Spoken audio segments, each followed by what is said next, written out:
Hi, all, and welcome to episode 13 of the Holistic Ascent podcast, where we talk about specific wellness tools, resources, and practices to become more empowered in our wellness journeys. I'm Lexie Haren, and today I have the pleasure of being joined by Dr. Tonia Winchester. Dr. Tonia has been a naturopathic doctor since 2007. Now, as a mind body healing coach, she helps people release the pain of the past, overcome stress, anxiety, burnout, and insomnia so they can calm their minds and allow their bodies to get back into healing mode. Ultimately, so they have the vitality to make a positive impact in the world. She is the author of two books, Breakthrough the Insomnia Cycle and Thinking Kindly. Dr. Tonia also hosts the Wonder With Me podcast, the place to leverage the healing power of the unconscious mind. I hope you all enjoy the show. Welcome, Dr. Tonia Winchester, to the show today. I'm excited to chat with you. Me too. I'm looking forward to our conversation. Yeah, so you are a naturopathic doctor and a mind body healing coach. Would you mind sharing a little bit with us more about what you do? Absolutely. Yes. So I kind of wear two hats, even though I see them really overlapping. So as a naturopathic doctor, I'm a primary care doctor. So what that means is you can come see a naturopathic doctor for any reason. The same reasons you'd go see your general family practitioner. And then we have differences in how we practice. So philosophically, our main goal is to treat the root cause of why people are ill and also treat the whole person as an individual. So I'm not looking at statistics, I'm not looking at tissues, body parts, I'm looking at human beings in the context of their environments. And then we typically use natural remedies to get people's bodies back into balance, respecting the wisdom and the innate healing ability that we all have within us. We call that the V medicatrix naturae in naturopathic medicine.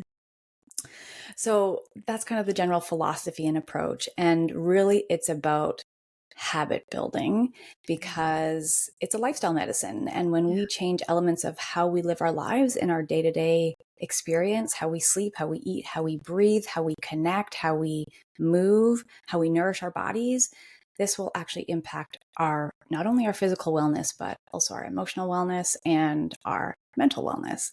So a while ago in practice, I realized, I'm in the business of helping people change their habits. And I was like, okay, cool. That's easy, right? And it's super not easy for most people because when people embark on that type of change, they bump up against a lot of stuff. And I was really finding that in practice. And it was really hard because people would come back to me after agreeing to do the things that we talked about. And they'd say, oh, they're so hard. And I'd be like, what do you mean eating your broccoli is hard? Is it? Right? I became so interested in this moment because I realized, it's not the act of doing these things that's actually the hard part. It's the decision to do that every day that's hard. It's the decision to wake up every day and say, yes, this is the day that I'm going to take care of myself, and then do that again tomorrow and the day after that. And so I just became hyper focused on this moment in human psychology. I am going to answer the second part of your question. Yes. Because this led me to a body of knowledge called Neuro-Linguistic programming, which NLP is the short form of that, which frankly I had heard about and thought was just like a sleazy way to be a gross, creepy salesperson. And it is to that degree. Some, people do use it for that. But I was very surprised to learn that it's a potent healing modality. Because what I was kind of realizing is behind these decisions, behind this ability to say, yes, today's the day I take care of myself, are these belief structures and ideas around worthiness and deservingness and lovability. And when we don't have those things inside us, it's really hard to take care of ourselves. So NLP became this really cool tool to help change those underlying belief structures. So really getting to the root cause, which is the first thing I mentioned within naturopathic medicine. So the marriage of these two things, the ideas and the philosophies of naturopathic medicine, as well as the tools and the techniques that come out of NLP, is a potent healing combination. Wow, I love that because I feel like that's a huge missing piece of the puzzle right there. You can make a protocol for someone, you could recommend supplements or natural remedies, but like you said, it's a whole nother thing to actually put that into action. And so you're Yes. getting to the root of the mindset behind that with the neuro-linguistic programming. Is that Absolutely. correct? Okay. Absolutely, because we're a smart group of people. Like, we are in the age of information. You can look anything up at any time. This is not a knowing problem, right? Mm, This is not a knowledge or information no. problem. This is a doing. How do we translate that knowledge into doing? Because it's the doing that's actually going to change our results and change our health for the better.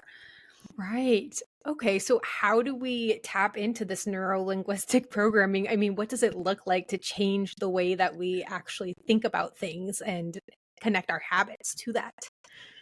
Yeah, that's such a great question. So I'm going to use an analogy to answer that question. Okay.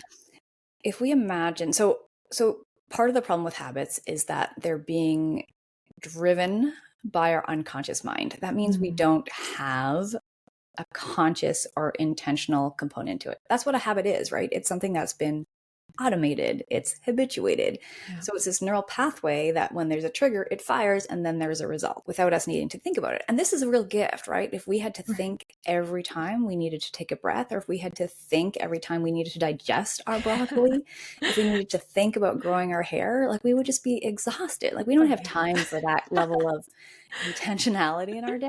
Right. But so our unconscious mind is driving the show. And if we imagine that we're born with like a blank slate, we're born with, let's say, an empty filing cabinet. Mm, And when we're young, between the ages of 0 and 7, we don't actually have the brain development. This doesn't happen until we're in our early 20s to be able to fully discern if things are good for us or things are not good for us. We just take everything in. So it's like someone is opening up our filing cabinet and putting files into our cabinet, and they're not our files. So, we get, mom opens up the drawer and she puts in her abandonment issues, and dad opens up the drawer and he puts in his anger issues, and older brother opens the file and puts in his, like, I don't know, issues, right? mhm, yeah. And society and culture. And this is like big scale chunked up, but also into our Mm, interpersonal relationships. All these people are just putting files into our cabinet. And we just take it on because that's what we do when we're young. We just sponge everything in. We just absorb, we observe, and we take it all in. And we don't discern. That happens later. But by the time it happens, these patterns are built in. They're learned. We've learned how to behave in the world to meet everybody's expectations, to meet, to get love, to get approval. We've created all of these ways of being and coping and living in the world that may not actually be our best fuel for our best selves. mm. So what we need to do is we need to open the cabinet and we need to take out all the ones that are not ours, shred them, maybe recycle them, burn them, I don't know. And then we need to decide for ourselves, well, what is it that I want? So what we do in NLP is, the process that I take my clients through, for example, is this really cool arc of time. So first we work on clearing the past. And what I mean by clearing the past is that we take the emotional charge out of old events that might be triggering us into bad habits or patterns. So traumas, old, unresolved, negative emotional experiences that, again, we just didn't have the emotional intelligence when we were young to properly process and integrate. So we get rid of all that stuff. And when I say we get rid of it, I really mean we neutralize it. Mm, So the facts of the story don't change, right? We can't rewrite the history, but what we can rewrite is our interpretation of those events. And this becomes really powerful. yeah. So the story then, whatever happened in the past, is just neutral. It's like I walk to the store and there's no charge and there's no nervous system activation and there's Mm, no, spiraling of thoughts, and there's no negative thoughts. It just is, right. it's just a sentence. Wow. That sounds extremely empowering. It's so empowering. That's Yeah. right. And so once we get that out of there, then we can actually, we have the freedom and we have the space to say, well, okay, now, like, what do we want in our cabinet? Right. Well, I want this peace file. Let's put that in there. Or happiness. That sounds good. Mhm. Confidence. Let's put that in there. So then we use the same tools to sort of structure how the person actually wants to feel inside. And from Wow. there, those habits just become so easy because now they're actually primed for that lovability, for that deservingness, for that worthiness, to start those self-care habits that really make a difference over time. Wow. So it's like a returning to self-care and just nourishing and nurturing your own self. But that love for yourself has to be there first, Yeah. deep down, and then in the mind. I love that file analogy. I think that's incredible.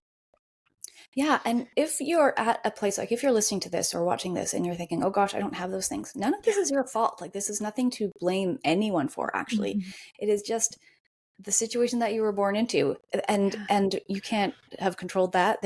So people kind of get a little bit angsty about like, oh, like how am I in this place still? And you just have to trust in the perfect, most divine timing that the message is coming at the exact right Yeah. time. Yeah. And it's never too late to change. And because these things are learned, even though they're learned unconsciously, they can be unlearned. And that's the work that we do. I love that. So that's incredibly hopeful, in my opinion. So encouraging. So, if someone's working with you, is one of the first steps to simply address these files that have been established in the past in the first place and then just move from there? Yeah, the Okay. first step is actually to do an assessment and figure out Okay. where exactly the person's at. But Yeah. after we know that, and after we know some of the kind of root causes of why they may be behaving in the way that they don't want to, here's the thing. Even if someone has, a diagnosis of, say, generalized anxiety disorder, or if they have a diagnosis of insomnia, or, even a burnout kind of idea, none of those things are actually problems. The problems arise because of how we behave because of those things. So when you're Mm. anxious, how do you behave? Because that behavior is probably the problem. Right. And so that's something that people can kind of just self-assess. Well, when I'm depressed, how do I behave? And most likely that's the problem. So we Mhm. address behaviors necessarily, or more importantly than, let's say, diagnoses. Right. Anyways, so back to your question. So the first step is Yes. assessment, and then the next piece is to clear what we call the big five emotions. Mm. And we use something called timeline therapy, which is this very gentle, very, I'm going to even say, enjoyable experience. It's sort of a visualization guided, almost hypnosis experience, where we go back in time to the origin of that emotion. The big five, by the way, are anger, sadness, hurt, fear, and guilt. We also include shame. So let's say the big six. Okay. We go back in time in a way that is dissociated. So the person doesn't need to go back into the event and like be in it again. Right. That isn't safe neurologically. Mm. So we take them back in time. We exchange the emotion for learnings, things that they're, pieces of intelligence that their body's going to offer them that they can carry forward through time. So we Mhm. have this exchange. We'll leave the emotion in the past where it was. It doesn't need to be here in the present, and bring forward these learnings. And so we do that for all five of those emotions. That's the first kind of clearing work. And then we get more specific into events, really specific traumatic moments throughout the history. And the brilliant thing is, because the body is so intelligent, Mhm. it knows what it wants to clear. And we don't have, Mm. if someone has had a complex trauma history, we don't need to clear every single moment of that history. The unconscious mind is going to pick like 3 or 5 key points that need to be neutralized in this way. Mm. And from there, once we've got that out of the way, it's like this clean slate is starting. The filing cabinet is getting emptied. We clear Wow. those beliefs, those statements, those I am statements, or those I am not statements. I am not lovable, or I am unworthy. We clear those in a similar Mm. way. And then, whew, the world opens up, right? Wow. Imagine if you can like Yes. put down all of that baggage that didn't define you anymore as a human Yes. being. Like, who are you now? And that's what we get to work on next, which is super fun. I love the way that you talk about all of this. It's just a different perspective than I've Mm, really ever heard before, and I appreciate that. mm, I think it's very encouraging. So, how are individuals finding you to work with you through this? mm. So I have 2 books. One Okay. is called Breakthrough the Insomnia Cycle. I'll spend a little bit of time talking about that if that's okay, because this kind of Yes. highlights what it is we're covering. So the insomnia cycle, which I also call the burnout cycle, Mm. is this loop that people get into. And I see this so commonly where there's daytime stress. Maybe that ramps up to anxiety in some folks. Maybe in some folk that's even becomes like a panic. disorder. That creates an agitation in the nervous system and makes it really hard to calm down and have a deep, restful sleep. So now there's these insomnia patterns or these sleep disturbed patterns, whether it's trouble falling asleep, whether it's trouble staying asleep, whether it's waking up too early in the morning and staying awake. That was my pattern in all of this. So then, of course, you wake up fatigued, tired, irritable, your tolerance for stress goes down, your ability, hormonally, your ability to want healthy foods changes. It's this crazy hormonal thing. And then the loop continues, right? So we have a decreased tolerance for stress, and so then we're more stressed. And so this is the cycle. Yeah. And we have to break that cycle. We have to, and people might start that cycle in different places. Like maybe for one person, it's actually the sleep that's disturbed first.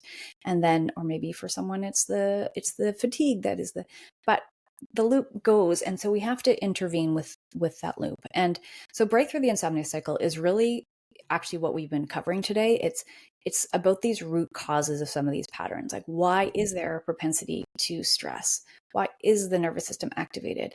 And very commonly in a lot of people, it's these old unresolved emotions and traumas. So break through the insomnia cycle is really kind of an intro look at that.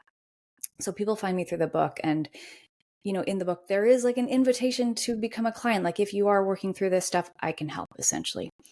The second book is called Thinking Kindly. It's 7 steps to stop self-criticism and change negative thoughts into positive ones. And it's exactly that. So it's a really simple formula that I had been guiding clients through. And I was like, oh, I can put this into a little manual for people. So it's like a little how to talk kindly and think kindly to yourself guide, and very easy to apply and learn. And at the end, the final chapter is kind of preparing your personal placebo pep talk, a little paragraph of encouragement that you can offer yourself in hard times, little mantras that are just really helpful to kind of snap yourself out of those thought spirals that can happen. I love that. Those sound like incredible tools. So do you have little things that you've taken from your books that you apply in your life every day too, as you're going through the motions? Oh, yes. I am absolutely a client of all of this work. Yes.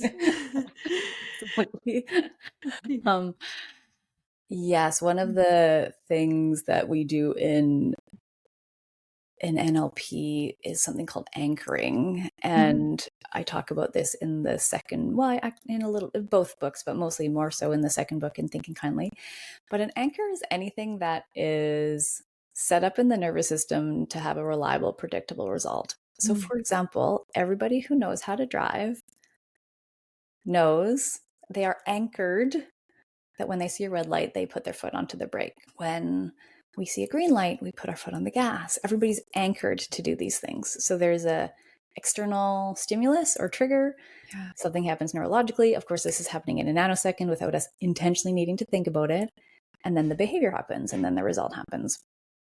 So as another example, my husband is anchored to open the fridge every time he walks by it. So he opens the fridge, and then inevitably he says, why did I open the fridge? And then we have this conversation, which I feel like is now an anchored conversation, where I say, because you're anchored to open the fridge. Yes. So we have all these things throughout our life, our daily life, that are these anchors. But we can actually, knowing that that's how the nervous system works, where there becomes a stimulus and a behavior and a result, is we can leverage that. So I teach people how to create what we call a resource anchor. And a resource anchor is something, it's like a button that you can push to change your physiology in any given moment. So we can build in resources like feeling confident, feeling energized, feeling happy, feeling, what are some of the other, feeling loved, or laughing. Laughing is one of the most powerful, hormone changers that we have. And so we can, almost like putting a bank deposit, we can like deposit these states, these positive emotional states, into this button. And let's just say it's like a knuckle that you can push. So then when you want to draw on that, you just connect with it. And then physiologically, all of these things come flooding back. So the things that are problems, like being triggered to, say, spaz out if there's a dish on the counter or something, that's an anchor. We can flip it so that we can start to change, we can do it. We can do two things. We can do what I just described, which is like build a resource that we can rely upon. But in the work that I do with people, we actually end up changing the triggers so that because the people around us aren't changing necessarily, the environment isn't necessarily changing, we have to change our inside story. So say then if, person, let's say mother-in-law, does that thing that she does with your kids that you just are like, that still happens, but you don't have the response anymore. Now you have a different response where maybe you just go, she's doing her best, or something like that. So we get to change trigger and response automations. So it's almost reframing it into more of a positive moving forward. Yeah, and it's not just a reframe, which happens at the mental level. This is actually a change from mental into physiological. Okay. Yeah. Very cool. Wow. Yeah. That's incredible. So you don't feel like your blood's boiling under the surface when like some small trigger happens. It's more like, oh, your body can actually stay relaxed through this. And yes, that's exactly it. Okay. You totally nailed it. Yeah. And that is the gift of this type of self-development work, is that you gain more choice. You gain more resourcefulness, so that in any given moment when faced with any kind of aggravating, stimulating, triggering thing, you get to just pause. And I mean, the pause doesn't have to be a long time. It's not like you're like, just give me, I need 5 hours. Like, it happens immediately once you start to train these muscles, but you get to choose a different way of being, a different way of responding, a different way of interacting, of communicating. Like, everything really opens up. Hey, it's Lexie. I hope you're enjoying this episode so far. This episode is sponsored by Haren Holistic's Functional Labs and Homeopathy. Haren Holistic's goal is to bring empowerment back to you in your wellness journey by using functional lab tests like the hair tissue mineral analysis and GI map stool analysis. Haren Holistics is able to provide you with individualized protocols that are unique to you and your life circumstances. You can learn more about working with a qualified practitioner through Haren Holistics by visiting HarenHolistics.com and finding the service and booking guide, also available here in the show notes. Mention the Holistic Ascent podcast to get 10% off your services. Now, let's get back to the show. I'm just curious, do you find that some individuals are really resistant to doing this type of work? Because it does sound like a lot of deep inner work that sometimes can be a lot more complex than just taking a supplement or taking XYZ. Yeah, it's a tricky salad because there's so many different components in it. The thing is, by the time people are coming to me to become clients, they're ready. And the cool thing about the work is that even though it has profound impacts on our well-being, the emotional experience during it is not hard. That's why I did say earlier, it's actually enjoyable. Like, the work is content-free, so I don't, as a practitioner, often know what people are actually clearing or working on, and I don't need to know for me to be able to facilitate the work. We're used to, in our society, talking about our problems. We go to counselors, we go to therapists, and there's nothing wrong with these things. And it's really helpful if we're needing sort of validation and that type of connection. The way I see it is that it just is paving those same neural pathways. Like, this is the story I've learned to tell. I'm going to just keep telling this story. Right.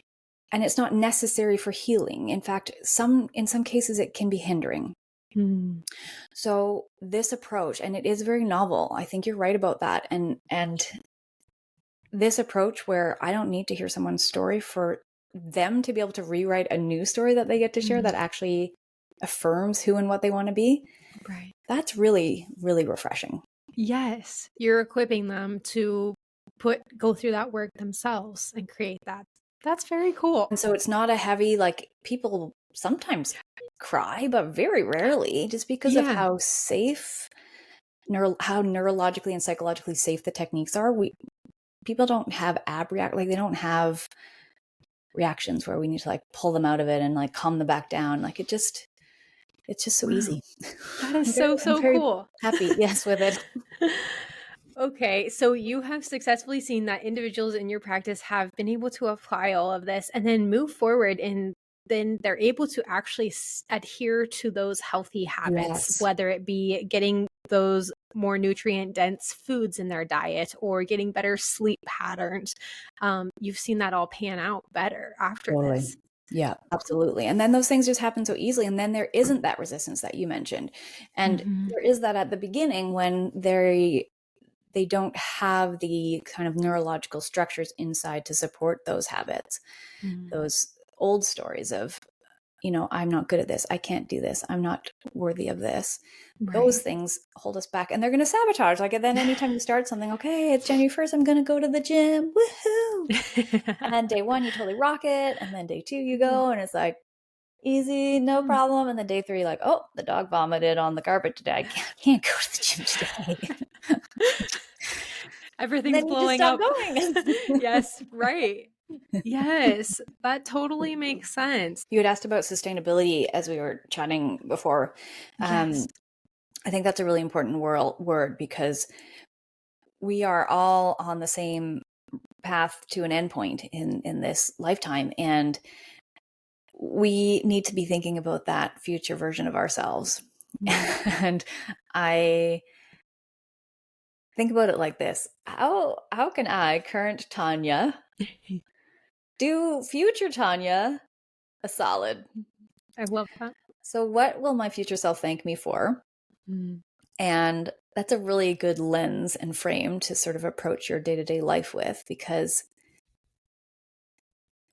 here's a great example. Yesterday, I came out of the shower and I went and said hi to my husband and he gave me a hug. He's like, "Oh, you're cold." And I was like, "That's because I finish every hot shower with 60 seconds of frigid, shriek-worthy cold water." And he says, "You're weird." And I say, "I'm healthy." And this is very good to for the immune system. There's lots of data on cold plunges, cold immersions, that kind of thing. And I was like, "When's the last time you remember me being sick?" He was just like, I was like, "I can tell you exactly when it was. It was a year and a half ago after we went on that trip and I got sick on the plane. And that was the last time." And he's like, "Oh." And then he's like, "I've been sick like 4 times since then." I was like, "Right. Yeah." So I'm willing to experience shriek-worthy 60 seconds of cold AF water to improve my immune system for my future version of me. I'm willing to do that. I'm willing to do a lot of things. And that is something that's where the sustainability comes from. It's like this willingness to maybe experience a bit of temporary discomfort for longer term comfort and health and well-being. Yes, that's beautiful. I talk about hormetic stress often in my world over here. And so I find that so relatable where it's like, okay, I do a lot of sauna stuff. So I do a little bit better with the heat, but sometimes I like to push it to the limits a little bit where I'm like, okay, I feel my core temp is really rising right now, but I know like all those toxins are just coming out of me right now. Like I'm supporting my liver. Everything's going to be strong moving forward. Like, so I think that's beautiful to have that end goal in sight and keep that vision there to keep moving forward. Yes. And I love that you just talked about saunas and detoxifying because there's this time component to wellness, right? There's this kind of needing to think ahead. But also at the nitty-gritty, basic, most fundamental level, health equals nutrients in and wastes out, wastes or toxins out. And that's very biochemically, we need to be doing that. I mean, at the most basic level, we need oxygen in and carbon dioxide out. Yep. But then we also need to be doing this physically. And that's where I kind of see our habits, nutrients in. So what are our nutritious habits? And I don't just mean food, but eating nourishingly. So there's movement, there's breathing, there's being in nature, there's touch, all of these things that are nutrients that we need in on the physical level. But we also need nutrients in, waste out on the emotional level, and then also on the mental level. And that's where this marriage of these two disciplines of NLP and naturopathic medicine really thrives, because we're taking out the toxic thoughts, putting in the good ones, letting that filter down all the way through. And there is this kind of downstream effect when we work at these higher levels. Our emotions change, our physical habits change, and then of course our biochemistry changes. And that's where our health actually is at the cellular level. Yes, I love that. Do you use certain supplements or natural remedies along the way as you're working these with people through the neuro-linguistic programming? Typically, no. So if we're doing that type of coaching work, it's just that. Okay. If the person, and part of the reason is because I'm only licensed to practice naturopathic medicine in the province that I live in Canada. Gotcha. So I can't make health recommendations to anyone who's not technically a patient. And so when I'm working with my clients, that's a different population of people. They can be from anywhere in the world. However, I do have patients that cross over and become clients, and in which case then all those things are happening. Right. Okay. All of the above. Yes. I did have a few specific audience questions. I pretty much posted on my Instagram. I was like, hey, I'm interviewing a naturopathic doctor tomorrow and a mind body coach. Do you have any questions for her? Cool. So one question from the audience was, how do you deal with recurrent ear infections with kids without relying on antibiotics? Get dairy out of the diet. I mean, okay. It's just the first thing I think of immediately. Yeah, like a gut issue, something going on. Yeah. Yeah.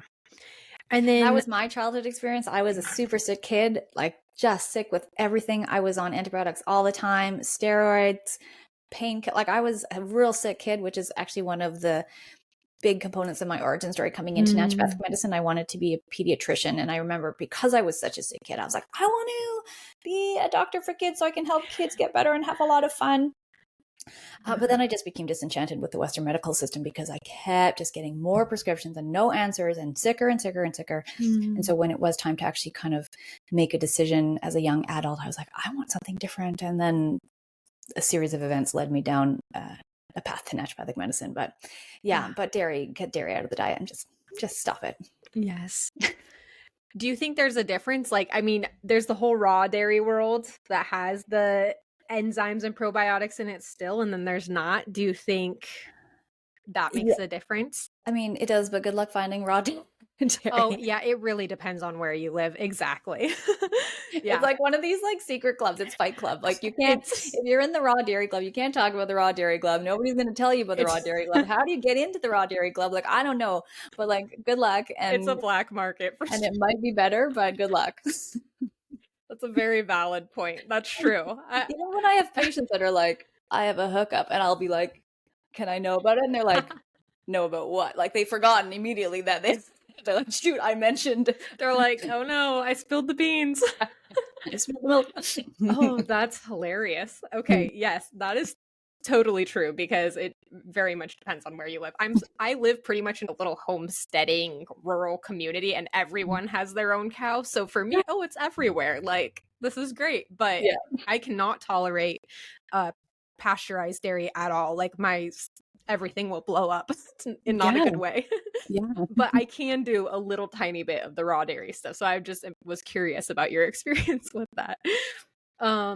Another one of the questions here was, how do you address major hormone imbalances in women and women that are struggling with PMS? Yeah. Nutrients in, toxins out. So liver. There's a million different beautiful natural herbs that support liver health, but get processed foods out of the diet, stop using plastics. Like these are big questions, right?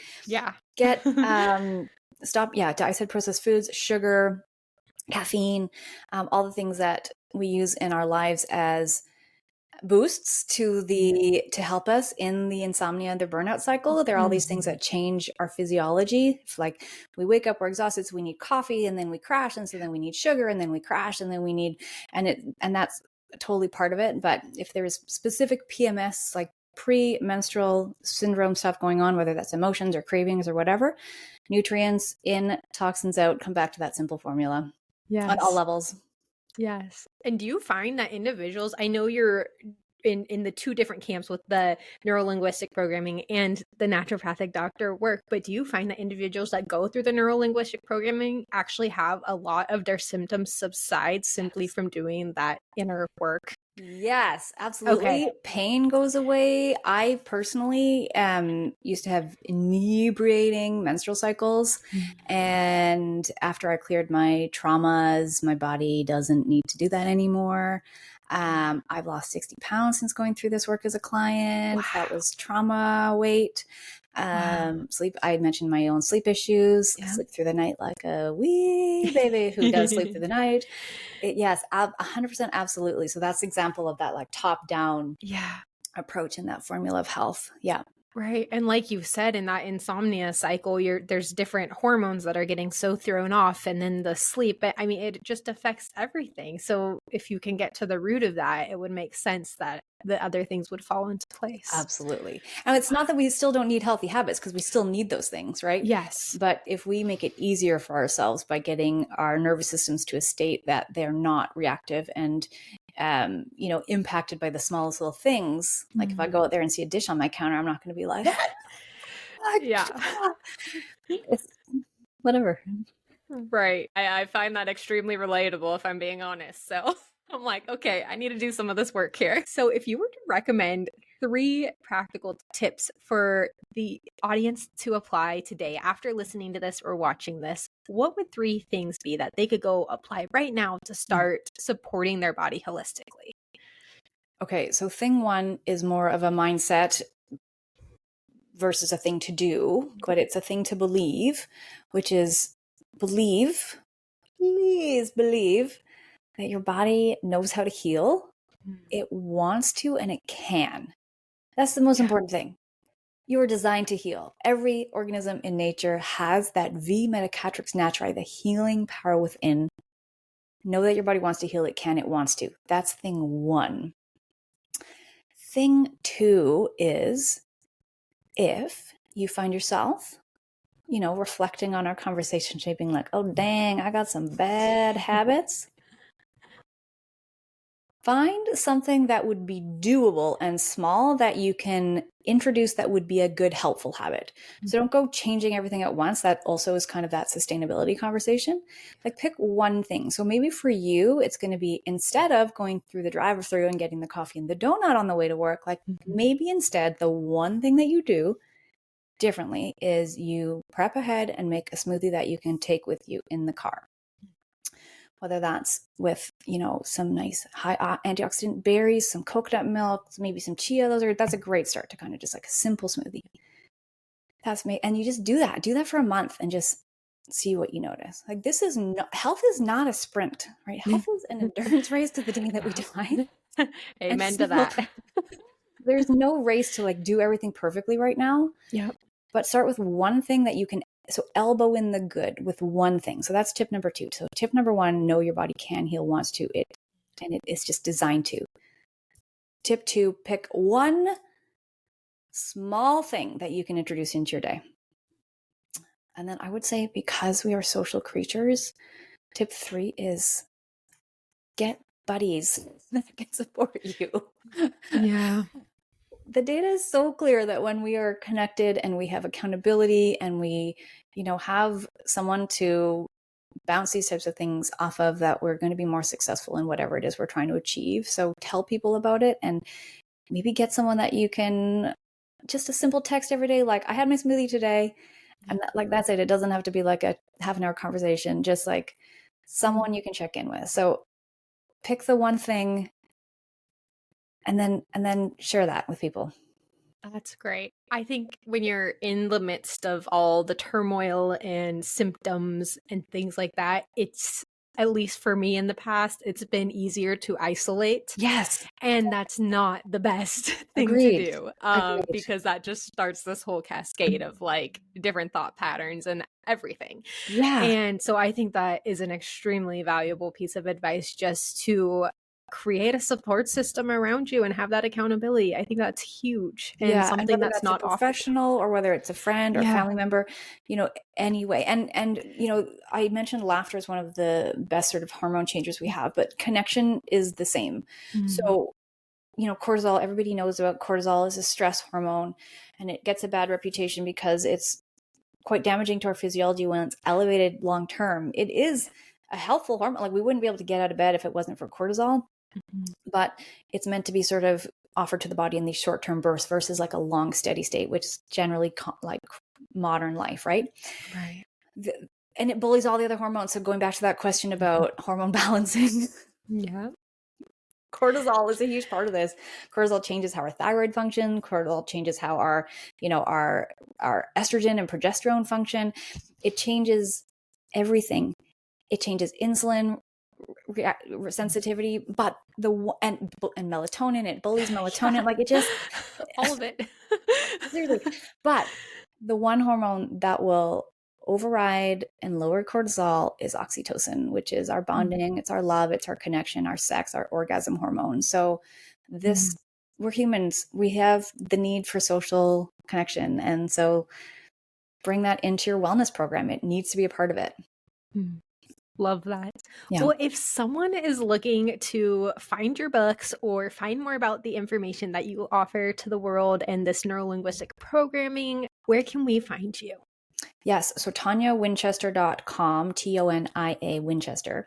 On that page, you can find everything. You can find the books. There's also a free download. It's a hypnosis audio track to invite people to begin some of this offloading of some of these old unresolved negative emotions. So it's a little journey to start that process.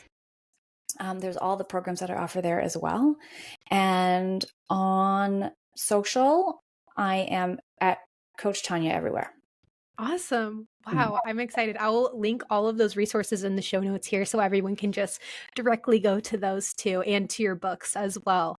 Well, thank you so much for sharing your wisdom today, Tonia. I feel like I learned so much and I'm excited to get this out to everyone. Oh, I'm so glad it was helpful and I really enjoyed our chat too. Thank you. Thanks.